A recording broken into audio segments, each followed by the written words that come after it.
Hey, give me 1 second. I need to share my screen.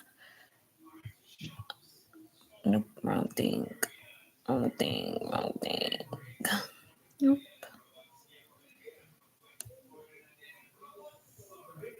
Okay. So I'm just gonna start from the top. Hey everybody. But this is my teacher's toolbox for SPED.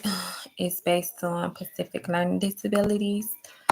Um So the disability that I liked doing the most was autism.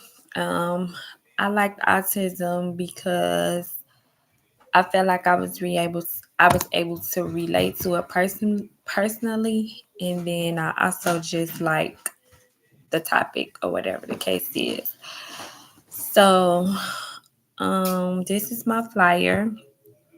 I just put the causes and um some characteristics. But the reason why I like doing autism was because I actually had a student in my class who is on the spectrum. So it kind of was a personal connection for me. So I just found it to be more interesting due to the fact that I had to work with him this school year. So it was pretty cool creating this flyer because I was able to learn a little bit more about it, and I was able to kind of, understand him a little bit better, even though I kind of knew how to work with him throughout the school year. One that I would use in my future classroom is the IEP process. I think the IEP process is very important for any future teacher to know.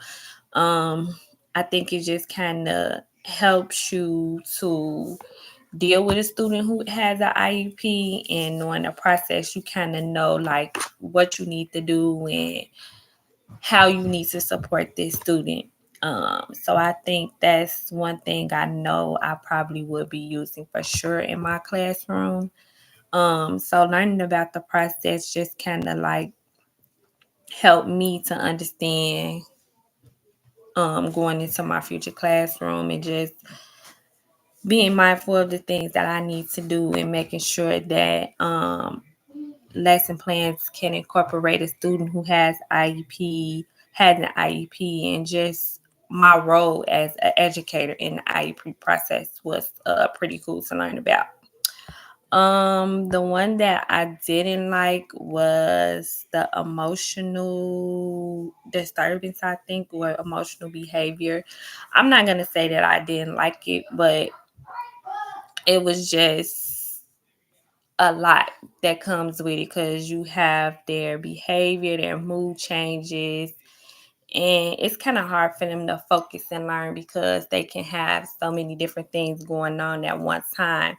So you have to make sure that you're implementing in your classroom like areas like your physical environment, like areas where they can go and take a break, or giving them, or I should say, different techniques in your lesson plan to help meet those students' needs with that type of disability.